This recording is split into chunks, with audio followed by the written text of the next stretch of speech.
Just got the thumbs up from my director and producer. And being as this is about Hollywood, that's very appropriate. Although usually in Hollywood, those would be two different people.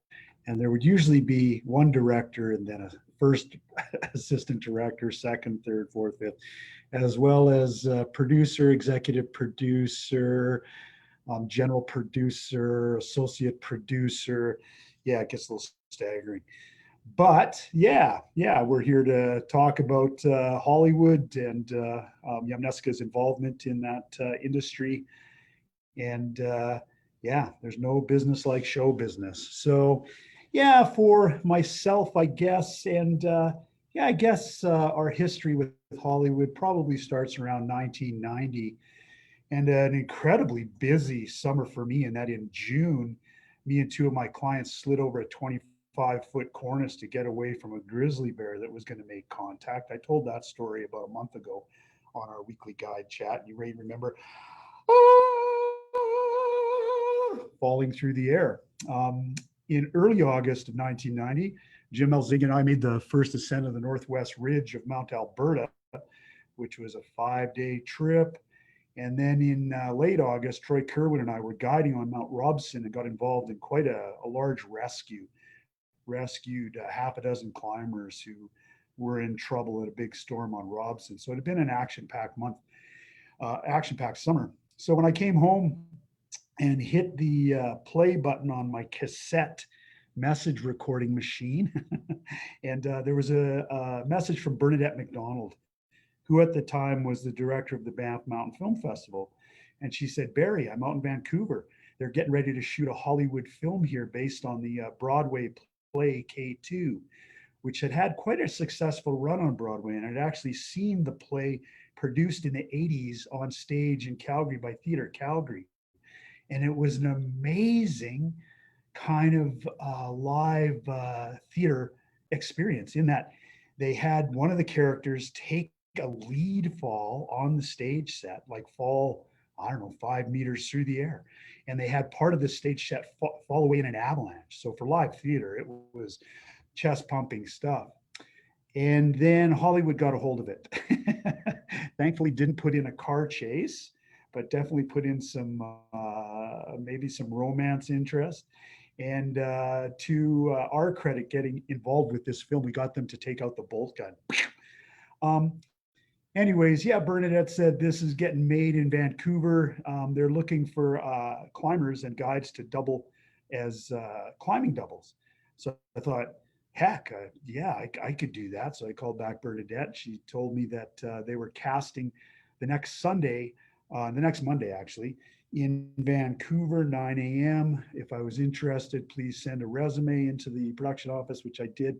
The director, a guy named Frank Rodham, whose first film was Quadrophenia, working with the Who on a kind of a legendary rock movie. And at one point during the film, I actually asked Frank, who was a really good guy, still is a really good guy. I said, wow, what was it like working with the Who? It's like, oh, darling, it was marvelous. We'd stay up all night and, drink and get high and then just shoot the next morning. So, yeah, anyways, I get ahead of myself.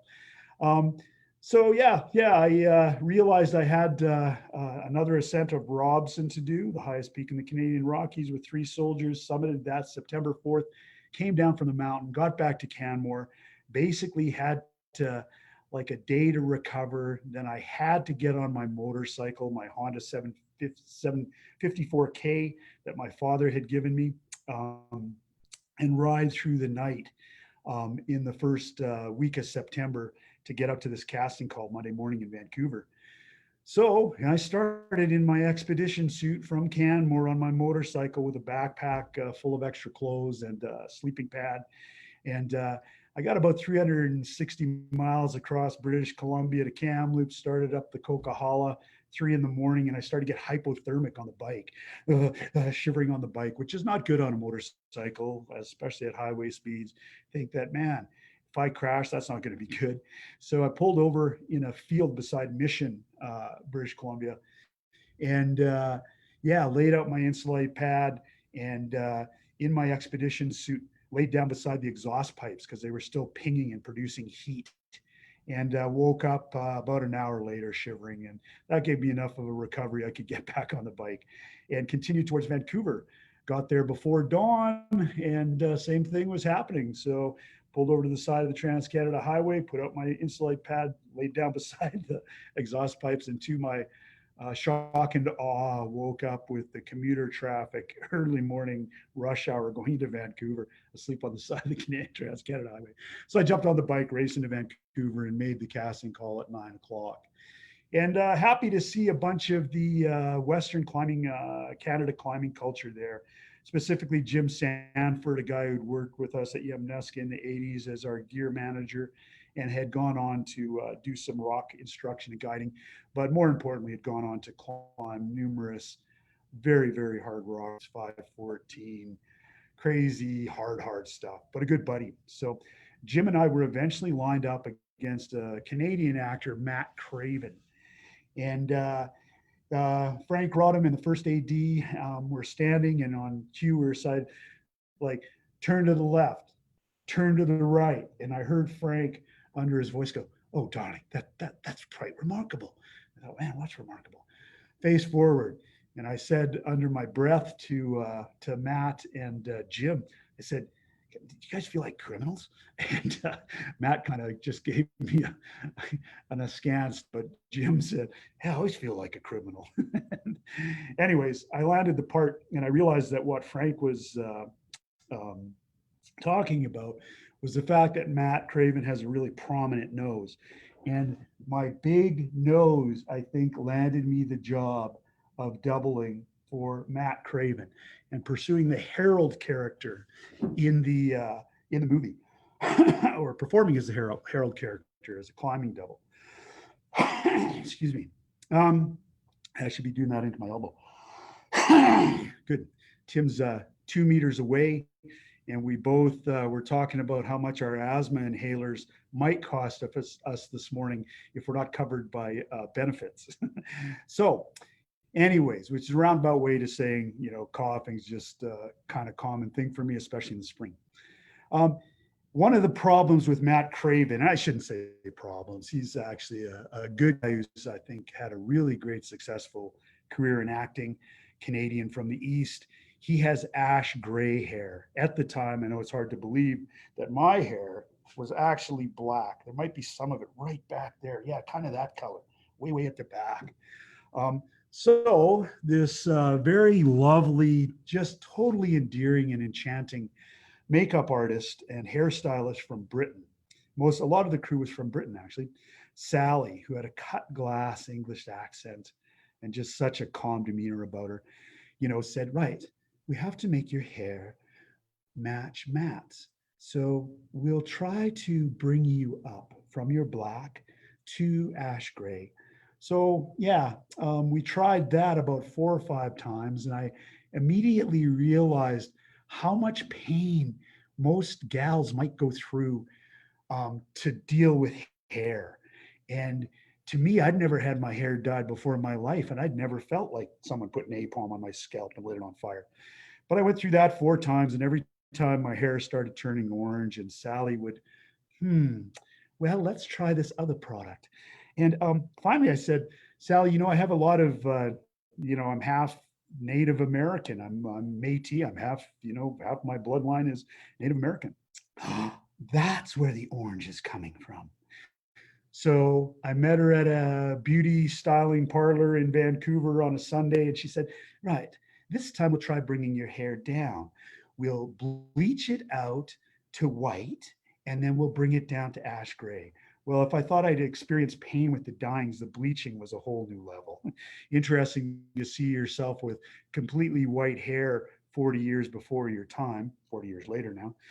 And yeah, bleached it out to white and then took it down or up to ash gray. That was it. Take it up to ash gray, down from black or up from white. And finally I had ash gray colored hair. And about, Yeah, a couple seasons later, I remember guiding on Aconcagua, where there's always wind. There's always wind on Aconcagua. I like to joke with people that if you go to Aconcagua, you don't need toothpaste. Just go out and smile into the wind in your teeth. They'll get sandblasted because the wind is always carrying sand in it. But anyways, my hair was totally dead, like straw, and it felt like a tattoo needle being punched in my eye with this wind. And that was the last kind of residue or gift of the movie K2 much after the fact. But back to the movie. The first place we worked, Steinbach Peak, a beautiful granitic peak um, just north of Hope, British Columbia, and one that we would fly to daily in a helicopter. First day I was up there, got to meet my boss, Mike Weiss, legendary Colorado climber, 7 years older than me, very important partner to Jeff Lowe in our local mountains. Mike did the first ascent of Curtain Call and this amazingly challenging ice climb in our range that fellow guide Pat Delaney talked about in his favorite ice guiding guide talk a bit ago. Mike shared with me the fact that it took Jeff and him all day in the 70s, early 70s, to get up this climb. And there was just enough in the time in the day for Mike to get to the top, tap the top. So he led the crux hard pitch, which would have been mind blowing with the equipment of the day, and then rappel down to Jeff. And Jeff never got to climb the top pitch of Curtain Call. And they also did the first ascent of the Grand Central Couloir on Mount Kitchener, all of which is getting into alpinism. And yeah, we could do numerous guide talks on alpinism. But Mike Weiss, man, so great to meet you, man. Finally get to meet you. Also, Perry Beckham and Dave Lane, legendary kind of Squamish hardcore on the team. They've been rigging on the vertical face of Steinbach Peak, which kind of reminded me of 2/3 of El Cap, 2,000-foot granitic face, very similar exposure to El Cap. In that, you had all this air leading down to in the coast mountains, Douglas firs, different species in Yosemite Valley. But man, no matter what the species, you look down and it looks like you're looking at the lawn at your feet. These 200-foot high trees are suddenly that look like blades of grass. So it's a long ways down there. Also, Tommy Herbert, the son of legendary valley climber T.M. Herbert, one of Yvon Chouinard and Royal Robbins' important partners in the golden age of Yosemite climbing in the 60s. So yeah, I got to meet Tommy. But yeah, good, great crew of guys to work with. And one of the first things we needed to do for the film was to do a pendulum. So what had happened before we started rolling film was Frank and the second AD, or the second unit director, Peter Falafian, climbing cinematographer, guy who'd worked on the Eiger sanction. Actually, did one stunt on the Eiger sanction. He was one of the characters who fell knocked out by a rock fall. So yeah, Peter and Frank sat around drinking good red wine, talking about this magnum opus, greatest climbing movie in the history of the silver screen that they were going to make. And they looked at a bunch of climbing films, and somewhere in all that, they saw a pendulum. Darling, we must have a pendulum. So the boys had rigged up a brilliant one on the face of Steinbach Peak, 100 feet of rope out, me at the bottom dressed up as the Harold character, Matt Craven's character, and Perry Beckham and Dave Lane had rigged it so that I had to do an honest, full-on sprinting pendulum to finally get enough swing that I could get my hand sunk in a crack 30 feet over to the side and pull myself into the crack. And I had to gun for this thing. I had to sprint like I was doing the 100-meter sprint. And, it was all I could do to finally get a hand in this thing. And we'd done several takes. I hadn't got my hand in the crack yet. I'm on the end of the rope. I'm breathing, and Mike's up on a rigging platform. So, excuse me, caught myself almost coughing into the proper place. But yeah, rigging platform. One of the things we do for Hollywood, we go over, into vertical environments of snow, ice, rock, sometimes all of them in the big mountains, and put rigging platforms. So grates of aluminum that are a meter wide by 2 meters long, braced with legs that are either bolted into rock or screwed into ice or accommodated in snow however we can. And on top of that, we can have three people, a camera, a full camera, in those days, 35 millimeter film camera, and a focus puller, a film operator, and my boss up there doing the first AD job of quiet on the set, roll camera, and action. And on action, I start sprinting back and forth. And I'm so tired on this third or fourth take, but I'm thinking, I got to get this thing. And I'm wearing a singlet. That's my costume. And I'm sprinting across vertical granite, granite that is rich with quartz crystals. And the thought of going down on it, losing control, and scraping across this granite is like the thought of going down on a motorcycle on a gravel road doing, I don't know, 30, 40 miles an hour. It's really going to hurt and you're going to leave a lot of hide. And, you know, I'm sprinting back and forth and I got to make it this time. I got to make it this time. I turned dial on, I'm sprinting, I kick off, and I immediately knew I kicked off too much. The wall was way over there. I'm like, oh God, oh God. And I'm rotating and I'm starting to over rotate. And just at the last second where if I make contact with the granite, I might be able to save myself. Or if it's another couple meters that way, I'm just going to go tumbling across the granite and leave half my hide on this peak. So one foot slaps down, both hands slap down, and I know it must look spectacular because I hear all the riggers and my boss go, whoa! So I pull out of it, sprint up, get my hand in the crack, pull myself up into the crack, and yeah, we get the shot. And yeah, you know, when you're shooting with film, they do video outtakes and they also have rushes so that the director can see what he's got kind of day by day, late in the day or late in the day of the next day. So that night at the rushes, everyone applauded at the Pendulum and they rewrote the script to have a comedic moment where the Harold character nearly loses it on the Pendulum. And yeah, pretty funny stuff. So later that day, you know, next up on the list of things for me to do is to do this jump where I lunge for a hold on the side of Steinbach Peak. I miss it. I fall off into space and do a spinorama through space, like woo! And I do some body acting, like damn, crap, oh, damn it. And that's next up. So the jump, you know, actually jumping off the side of the peak with 30 feet of slack in the rope, one single strand of climbing rope, and the physics are set up and accommodated so that I should have no worries. But the Douglas fir looked like lawn down there. And, you know, after our day of the Pendulum, I get up and Mike says, we need to go talk to John Thomas, the special effects coordinator, because he is in charge of stunts on this movie. And we need to see how much you're going to get paid. We can't have a stuntman do it because they just don't have the knowledge of climbing. They're not going to be able to make a lunge look sellable, and it's just take too long to get to position and teach them about a harness and all that kind of stuff. All the stuntmen in the audience are saying, yeah, both BS. But I got the stunt. So we went down and first time I met John Thomas, the godfather of special effects in Vancouver, prince of a man, heart on his sleeve, no artifice at all. And we come up and I see this kind of portly guy and he's got black hair coming out of his helmet. On his helmet, it says Fat Boy. And Mike takes me up and says, Barry, this is John. And I said, John, pleased to meet you. He said, no, Fat Boy, call me Fat Boy.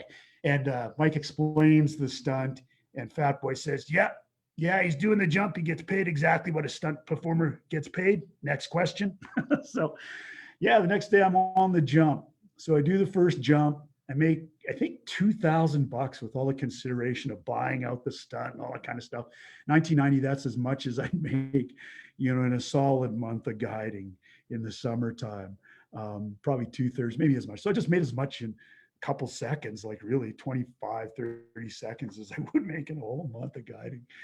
So Peter says, Barry, would you mind doing that again? We'd like to get another take on it.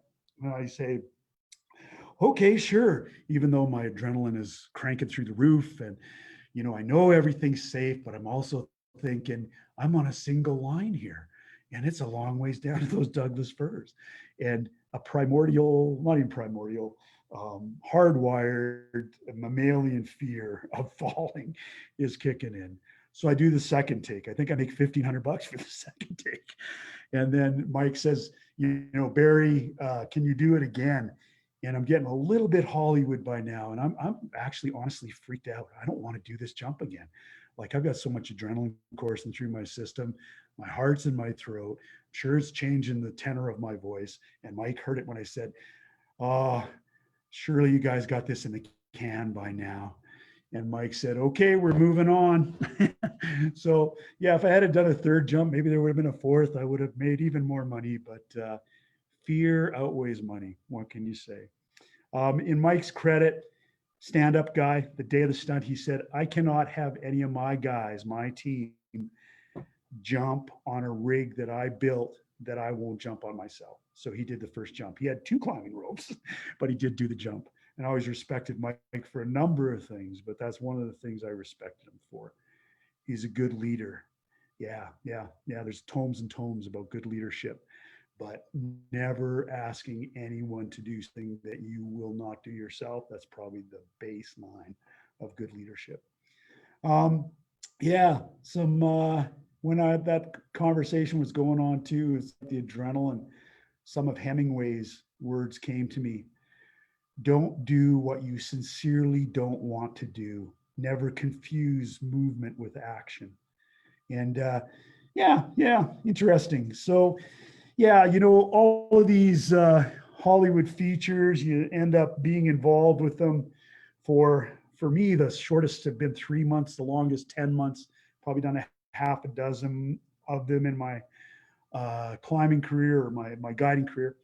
And as one of the actors I befriended on a later version of a Hollywood film, Robin Tunney, told me, doing a feature is like going back to high school. It's just a different high school every time. So it is kind of like that. You get to make a lot of friends in a short period of time. You're involved with this 300-person medium-sized company, and there's politics, and there's good behavior and bad behavior.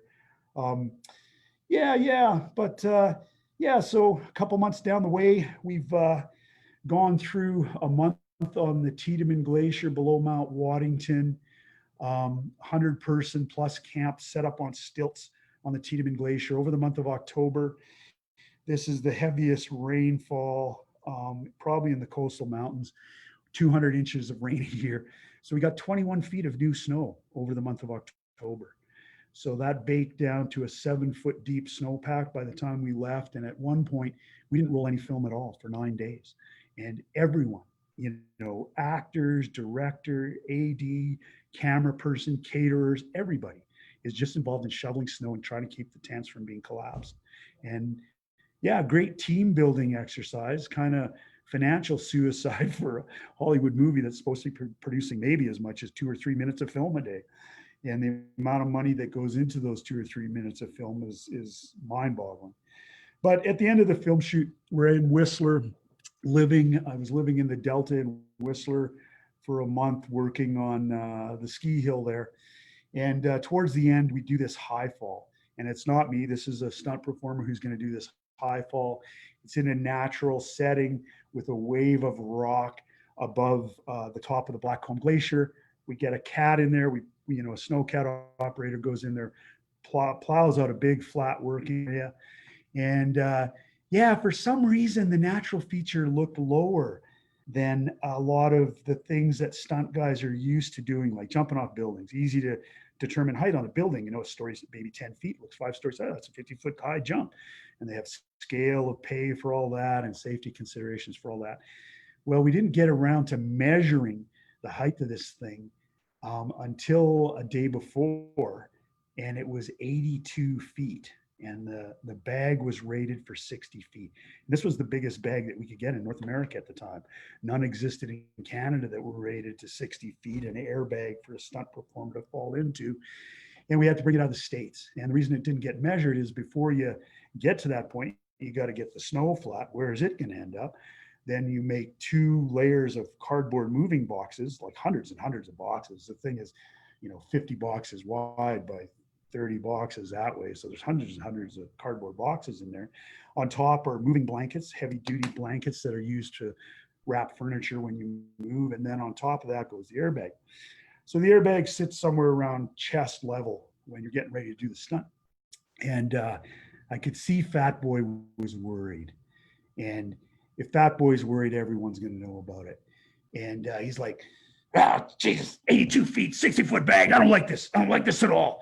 So he talks to JJ, the stunt performer, and JJ he says, it's your call. You don't have to do this if you don't want to, man. I'll set it down right now. We're going to walk away. JJ says, no, I'll do it. I got it figured out. So JJ goes up the top, gets in position, and he's going to make the call 1, 2, 3, and then go backwards through all this air into this airbag. And John's still nervous. I'm right beside him, standing in front of these cardboard boxes. And he says to everyone else on the line, if I yell, pull the bag. So roll camera. No, quiet on the set, roll camera and action. And JJ goes 1, 2, 3. And he kicks off a bit, which he hadn't done with his rehearsals with sandbags. He hadn't kind of calculated the fact that his natural kind of leg reflexes was to kick off a bit. And as soon as he kicked off and started windmilling through space, John just said, "Bow!" So we pulled this bag, and ideally the performer lands right in the middle of the bag, and it donuts, and all the air rushes out, goes down into the boxes, and the stunt's done safely. JJ hit the back third of the bag. The bag turned into a wedge, and he came rocketing off the back right in front of me, right through 2 layers of cardboard boxes. His head crunched into the snow, and I just dove in. He started screaming, and oh God, oh God, oh God. I just dove in and held and said, don't move, man, don't move. And we had the paramedics come and clear his spine, and he was okay. But yeah, that one kind of gave me pause about the entertainment industry and my participation in the entertainment industry. I thought back to On the Waterfront, where there's a death scene, and it's so obvious that it's a dummy that's thrown off the top of this building in On the Waterfront, which is a brilliant film.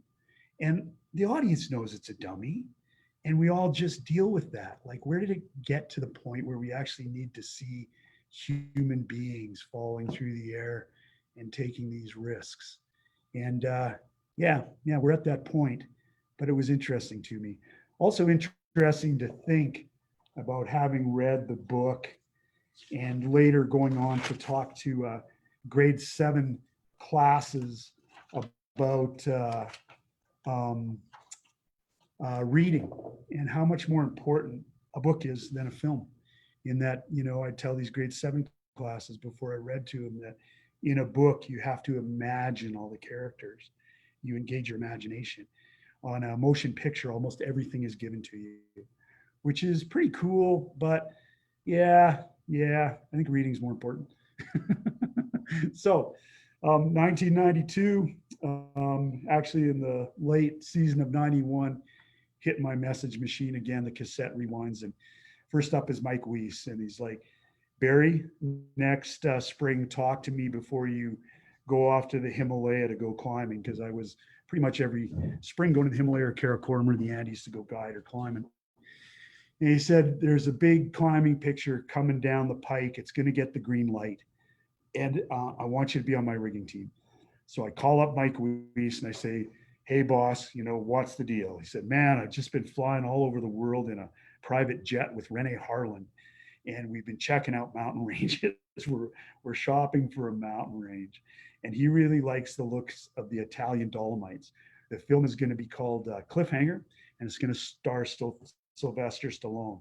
And I'm like, Rocky? And he says, yeah, Rocky. So I'm like, oh, wow. Can you be on my rigging team? And I'm like, is this a trick question? Yeah, I'll be there. Don't worry, I'm there. So he also says to me, do you mind, we need some people to double for Stallone. Can you take some shirtless, like pump me up shots and send them off to the production office in LA? So I got Pat Morrow to come over and I posed down, and I didn't get picked, but I did send him off to the production office in LA.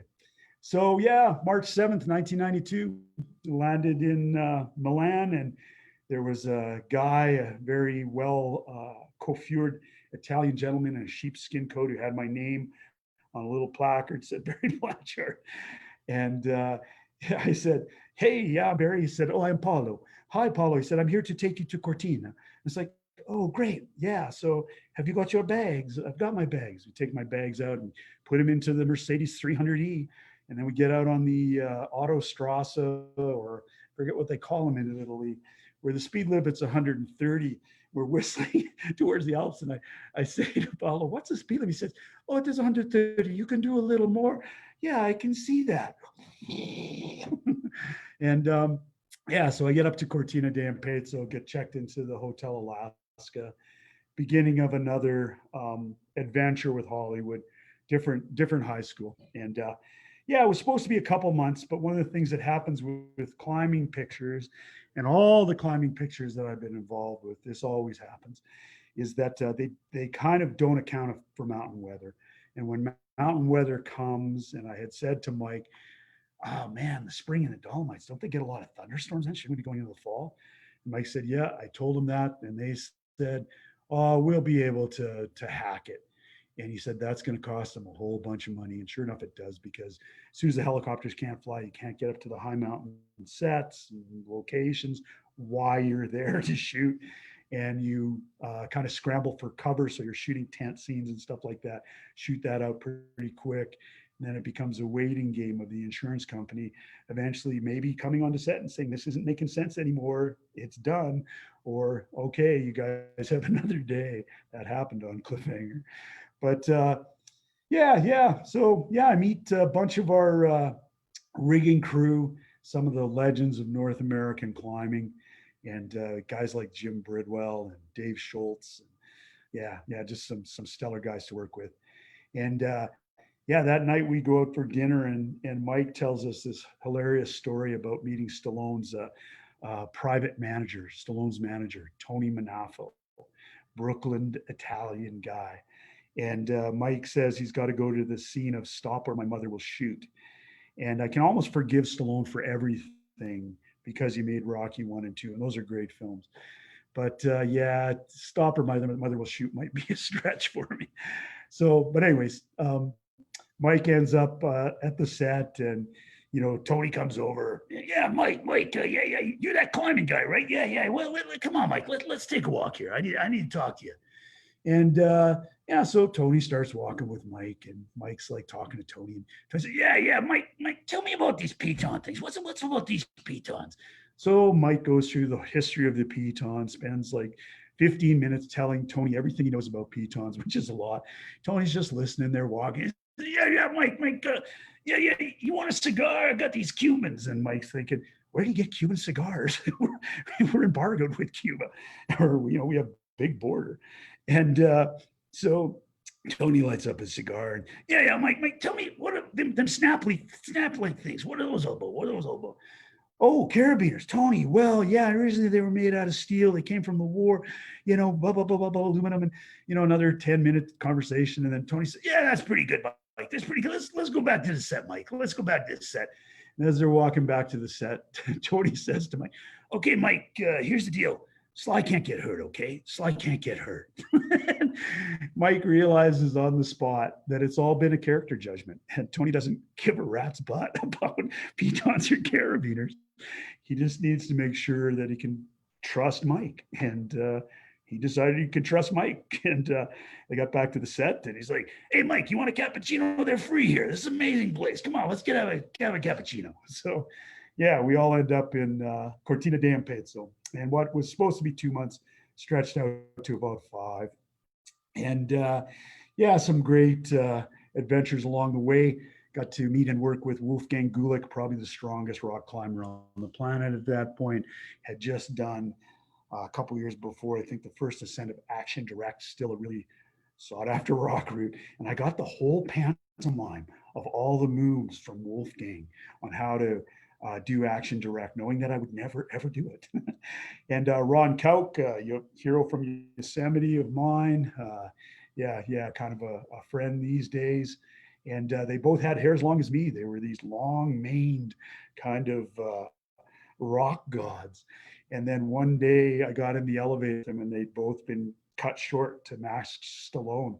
And I did this joke of like, Wolfgang, Ron, is that you? To which Ron didn't react real well. Yeah, you're really funny, man. You're really funny. So, um, yeah, two of the best rock climbers in the world to double for them. Interesting stories about going to LA a couple months earlier in January to start training. And thankfully, having had the time to talk to each other, I think they knew each other, but make an agreement that if, hormones were suggested, that they would say no to the juice. And sure enough, the very first meeting, you guys willing to go on the juice? It's like, no, we won't be doing that.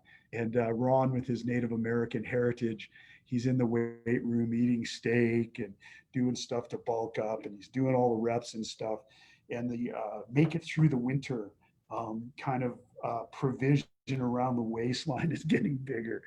And yeah, whereas Wolfgang's just getting bigger and bigger. So Wolfgang did most of the doubling for Stallone.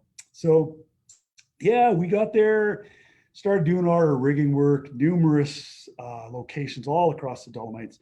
A lot of time in helicopters, a lot of time waiting for helicopters, a lot of time doing mundane things like receiving 400 carabiners and spraying them all pink for our climbing safety department. And about a month goes by, and Coralco, the production company, is kind of going broke, and we're not getting paid, which is quite stressful to everybody.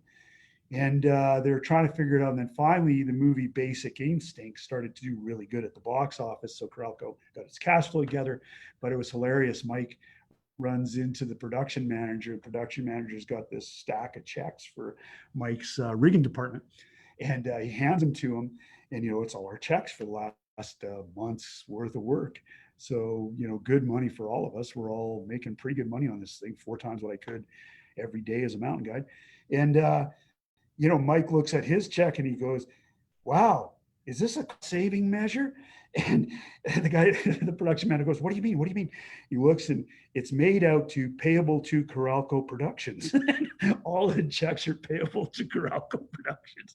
So the unit manager's like, oh man, damn it. He said, I'll get it fixed. I'll get it fixed. If you hear blood curdling screams coming from the accounting department, just ignore them. Guy marches off, and yeah, the next couple of days later, we got our checks and started getting paid all the time, which was great. So I didn't spend a whole bunch of time around the first unit. Mostly I was working in advance, rigging the sides of the cliff faces for the big stunt sequences, like crashing a helicopter into the side of a mountain and having the hero and the villain have a punch out on top of the helicopters dropping, all of which takes a month of rigging on the part of, probably 20-man rigging team. Industrial stuff like drilling 1 meter deep, 1 inch in diameter holes into the limestone to anchor, a big crane that's got a 40-foot boom, so we can lower a camera dolly out into space and have a camera operator focus puller out there filming this. All probably displaced now by drone technology, but all part of it back then in 1990.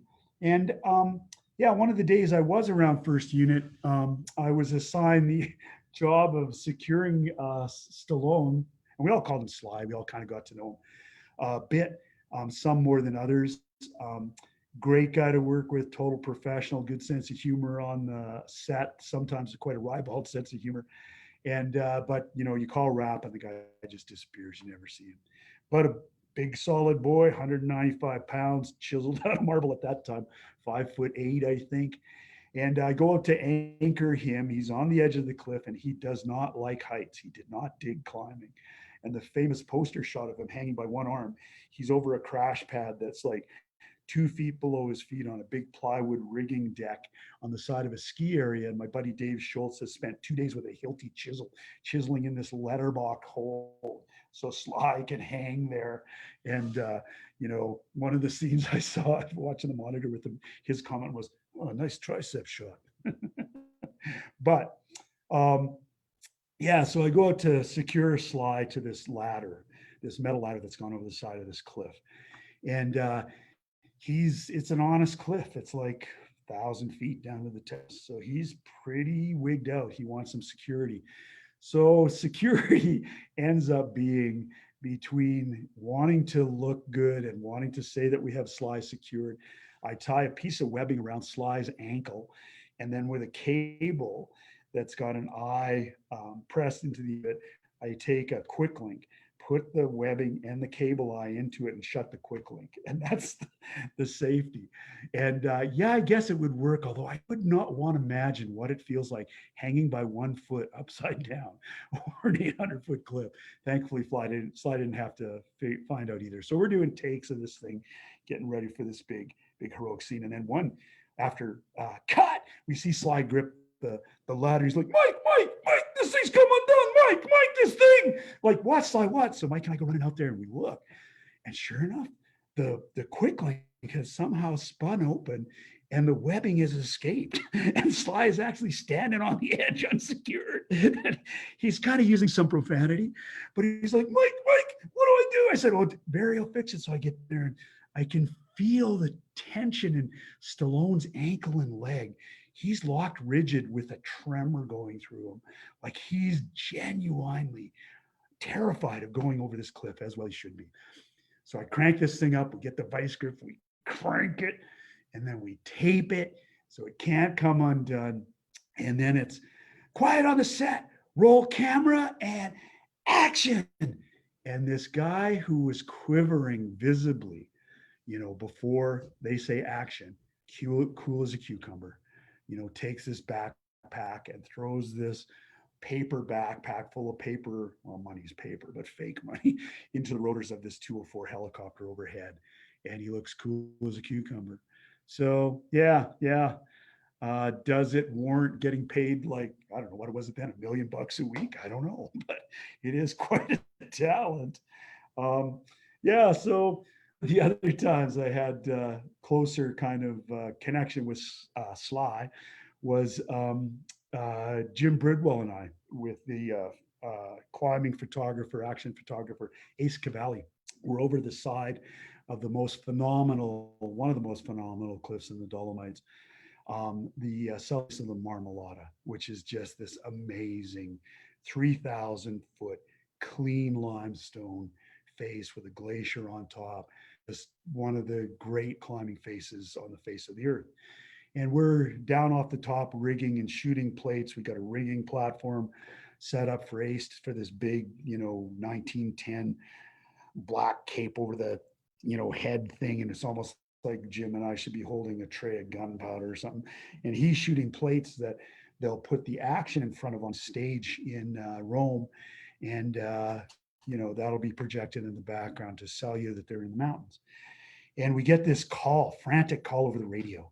And it's from First Unit, where the actors and everybody else is, and they're way over by Cortina. And Rene Harlan, the Viking 6'4", hacksawed blonde hair down to his waist, baritone director, he went on to, I think his next film was Die Hard or something like that, which was a good action film. And I guess Cliffhanger is a good film too. My brother likes it. And Rene takes a helicopter. He grabs the pilot and gets Stallone, and he and Stallone hop in the helicopter and they fly across the Dolomites and land on top of the Marmolada.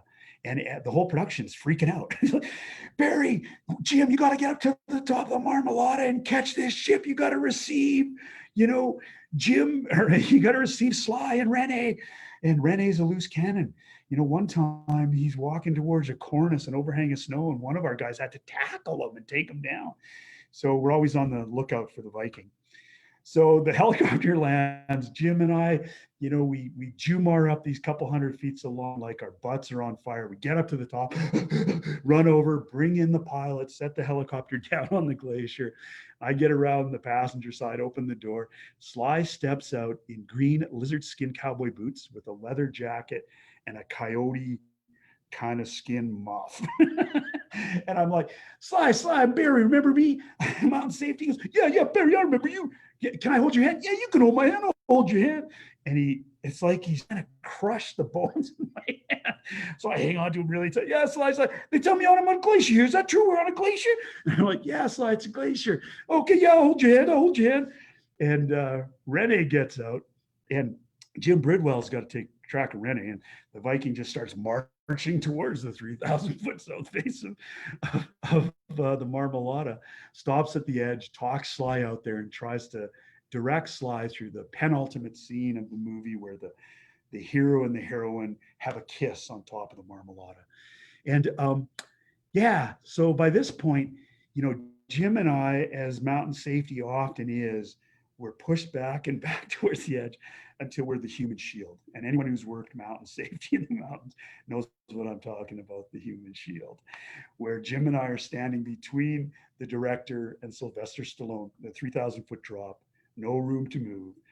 And the idea is that if they trip or stumble, we're going to, keep them from going over the 3,000 foot cliff. And I think fully in Jimmy and my mind is one of these guys kind of stumbles and starts coming towards us. It's like ole, the Spanish term for when a matador pivots and dodges the horn. So yeah, thankfully neither of them tripped.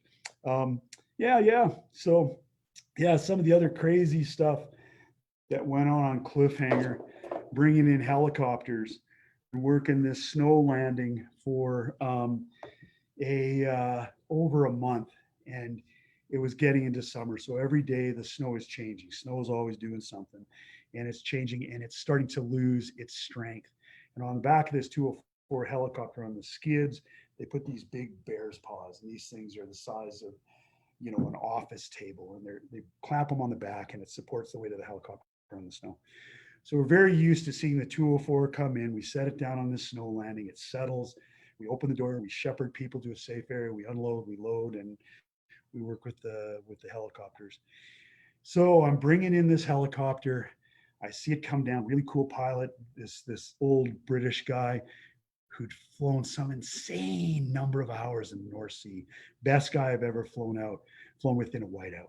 We did whiteout, cool as a cucumber. Just crab the machine around, wait till he could see something. Just amazing. Anyways, he sets it down and everything's going good. And then suddenly the bear's paws break through the snow. The snow has lost its strength, can no longer support the bear's paw. The machine bellies out, bang. The pilot pulls on the power of the collective, and the machine jumps up in the air. And I remember looking at it as it jumped up about 10 feet. It was bucking like a bronco, like tail to boom, doing this. And I'm thinking, oh my God, how's this going to end? And as it's in the air, I start creeping kind of towards it. And then it kind of powers out, smacks down in the snow, and wham, everything stops. Wow, holy crap. The pilot lets it spin down. We get, thankfully it was just equipment machine, no people.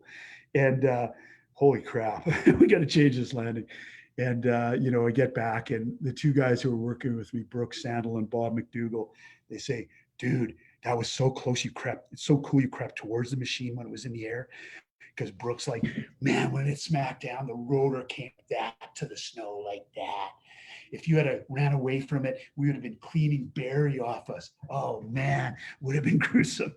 And yeah, one of those things that are funny in retrospect, but quite breathtaking at the time. But I am glad that somewhere in my training with helicopters and my experience of being around them, I had that kind of response of going towards the helicopter rather than going away from it. Got a question here. Did they really throw something in the rotor in Cliffhanger? Yeah, they did. It was a paper mache pack. And I remember the conversation between the pilot and the stunts or the props department who was responsible for making the paper mache pack. It's like, can we throw anything into the rotor? And the pilot goes, well, we've chopped trees down with them before. So yeah, I think a little paper will be okay. Another funny one with the paper, like it's supposed to be millions of dollars, and they had real money. Like, I don't know how much they had, 10, 20, 30, $100,000 worth of real money to make it look real on top, right? And one day at the airstrip, they had the real money. They thought it was the fake money. It started blowing away. So we're all chasing this money, trying to get the real money, get it back to the props guy. Um, yeah. So yeah, another great adventure. That 40-foot arm on a mast that we used, the jib arm that would lower the camera dolly out on its end. So towards the end of the shoot, one of our rigs, everyone was gone, and the riggers could de-rig the jib arm, and we could have our fun. And it was Dave Schultz, Madman Schultz, who came up with the idea of putting the arm perpendicular to the cliff edge, taking a climbing rope. He and I divided a climbing rope into 4 strands, tied big old knots on either end, clipped one into the end of the fishing pole, the jib arm, and then the other one we clipped to our harness. We'd walk along the cliff edge till it came tight, and then we jump off. It was the greatest ride you could imagine. Like,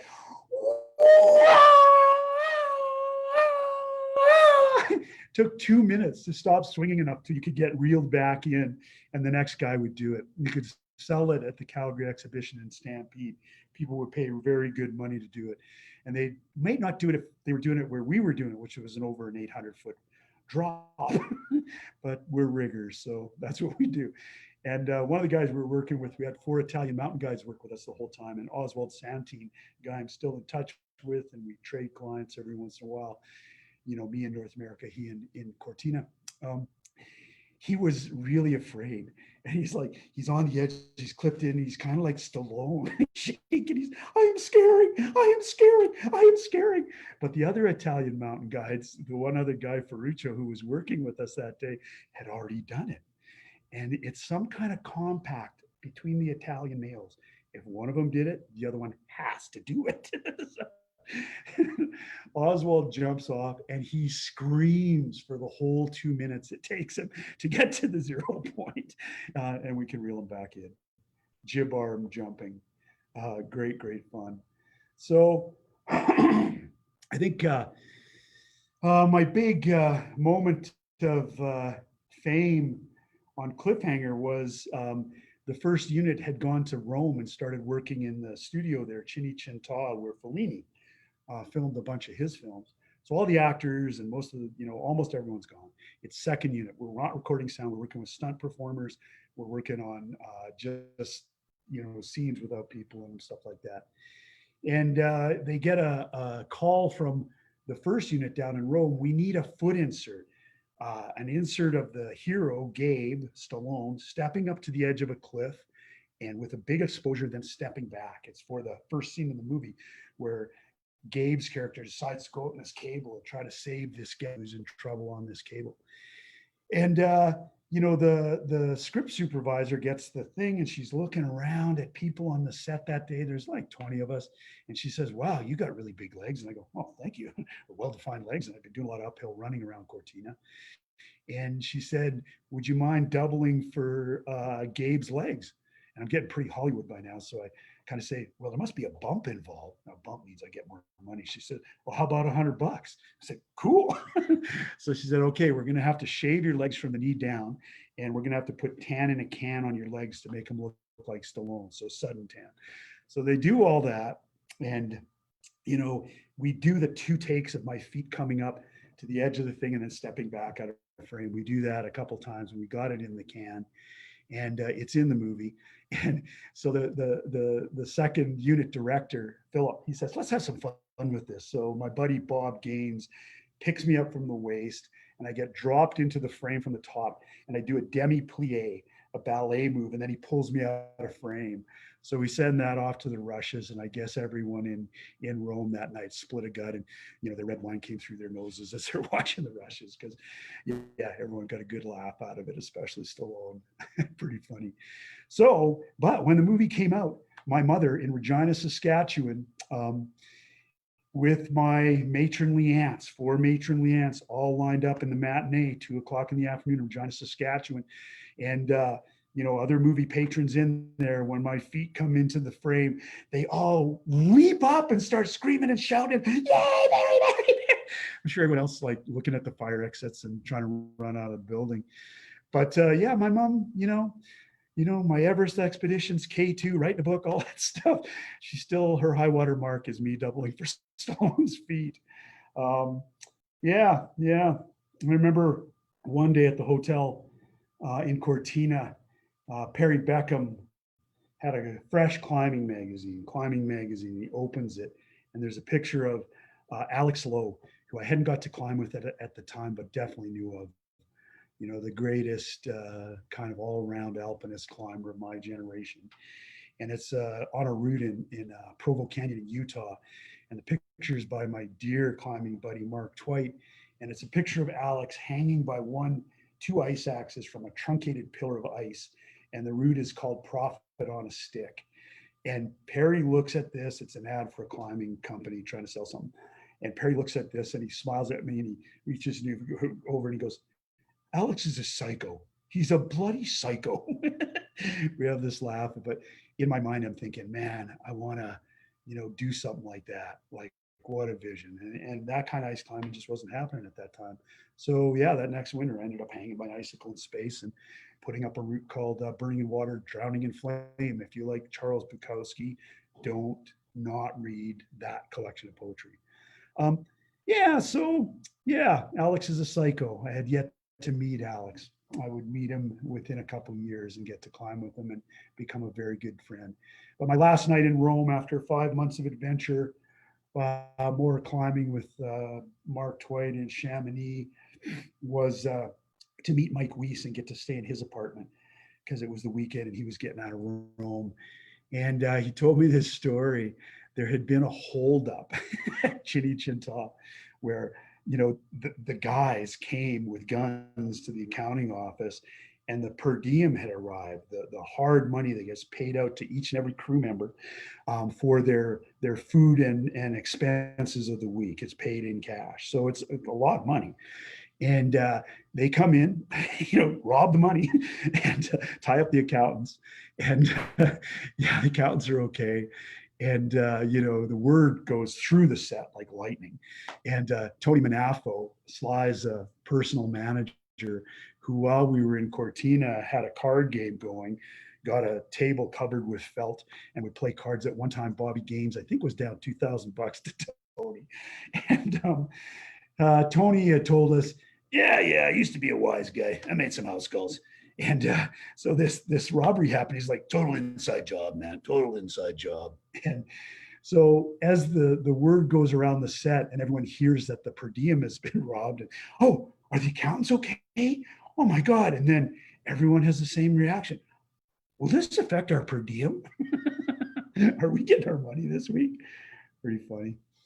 So yeah, next couple movies down the way, The Edge, filmed here in Canmore. Really cool project for a summer. Yamnuska massively involved. A lot of the guides on our roster at that time worked on this movie that starred Anthony Hopkins, Alec Baldwin, Elle Macpherson, and I got to know a young Black actor named Harold Perrineau at that time. Got to take him rock climbing. He and Sir Anthony Hopkins rock climbing at Rundle Rock, just outside of Banff, because Tony would have to end up waiting a harness for some of his stunt scenes. And so would Harold. Harold was such a prince, still is, still working in the industry. And I haven't seen him since then, but I remember after his very first climb, came down and he was just effusive. Like, man, this is so cool. You ever come to NYC, brother? You got a place to stay. And I thought, wow, what a great gesture, something to say to a guy. First day you're out with him and I kind of met him. And good crew to work with.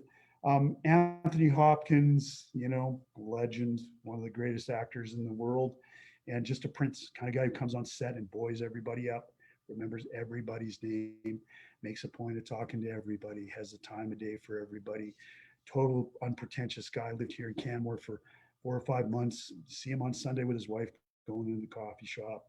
And Canadians are pretty respectful of people's space. And great to get a little bit of contact with those guys. And get in contact with Lloyd Phillips, the producer, who was a armchair mountaineer, originally from New Zealand, first Kiwi to win an Academy Award. for the dollar bottom. And yeah, Lloyd always wanted to make a climbing film. So a couple years down the way, got a hold of me, said, right, Barry, we're going to make this film. It's going to be called Vertical Limit. We're going to film in New Zealand. I want you to be a department head. I want you to run a department called Talent Safety / Training. And I'm going to give you the cast 1 month in advance. And I want you to teach them to be rock climbers, ice climbers, and mountain climbers, because I want them to perform comfortably in those environments and sell themselves as mountain climbers, and allow them to concentrate on the dramatic things that they have to. So fattest guiding gig of my life. Yeah. Another, is this a trick question? Going down in advance to have meetings with the director, Martin Campbell and Lloyd, and getting to watch, Martin Campbell's last movie in the private screening room at Sony TriStar with the good French wine and the comfy chairs and food and all that kind of stuff. His last movie had been Zorro, the Mark of Zorro, I think. But the cast: Bill Paxton, Scott Glenn, Chris O'Donnell, Isabella Scorupco, Robin Tunney, some really great Australian actors, Bobby Taylor and Ben Mendelsohn, all of whom kind of became friends, some of whom I would stay in touch with over time. And yeah, what an adventure. Fattest guiding gig I ever knew. I could have catered food. I could order gear and clothing. I could access to helicopters, meet at restaurants at the end of the day. Got to teach these folks how to do all this type of climbing. So a really great experience, one that stretched on for 10 months down in New Zealand. My first exposure to the South Island of New Zealand, which at that time really felt like I'd stepped back into Western Canada in 1973, and a place that holds a special room in my heart. Yeah, I love New Zealand. And yeah, lots of adventures. One of the interesting days that I recall is working with some of the cast members. Actually, that day was just Bobby Taylor. And Bobby, big, swarthy, handsome man. He's last thing I saw him in was a detective series in Wyoming, Longmire. If you haven't watched Longmire, I can recommend it. Bobby does a really good job. So we're down at this rock, and the production has paid for a buddy, Jeff Powder, to come over and do an article for a climbing magazine on this big climbing movie. And we're down there and just basically top rope and rock climbing.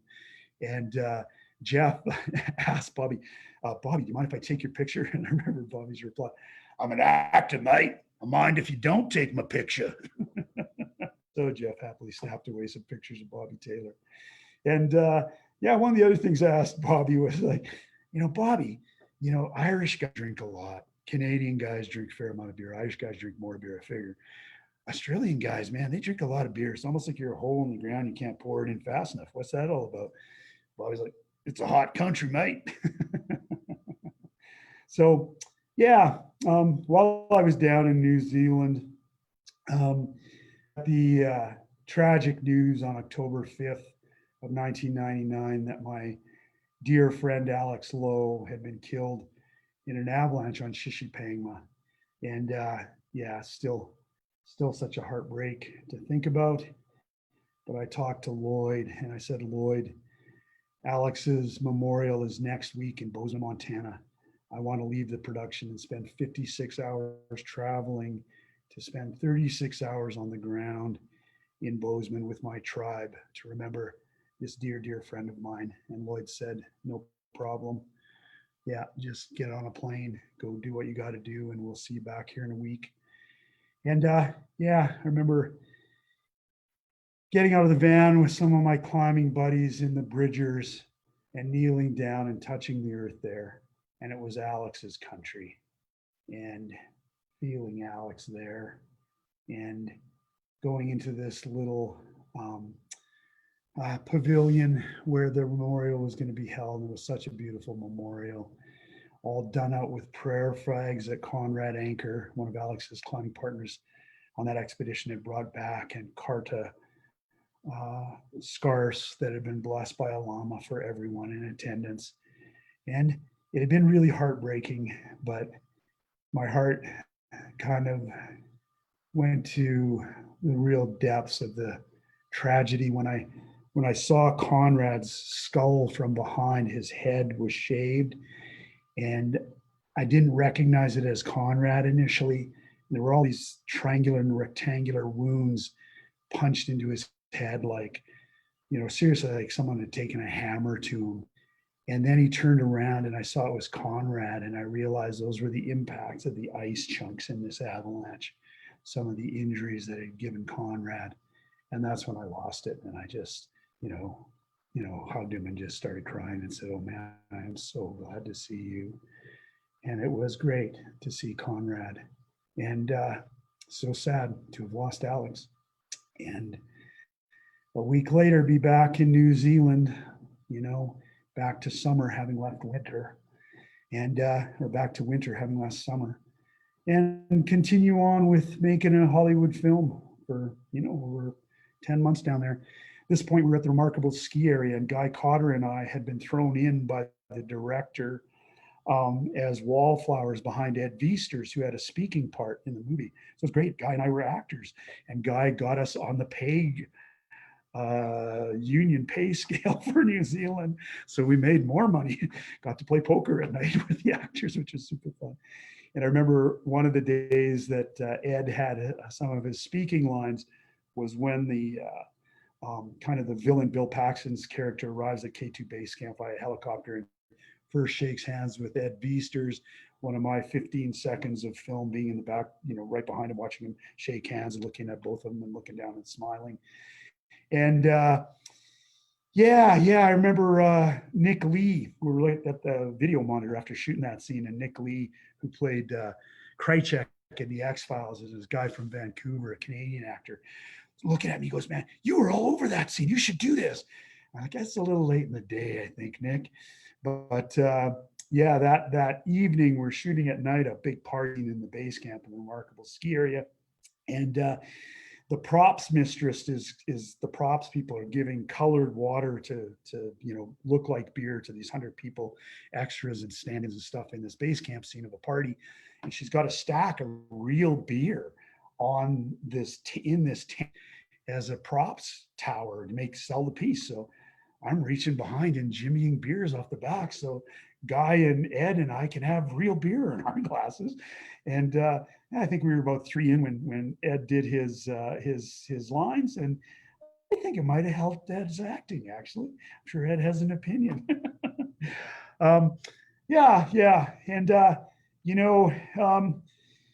each of these returns to high school, were a chapter in my second manuscript of the second book that I'm writing, sorry.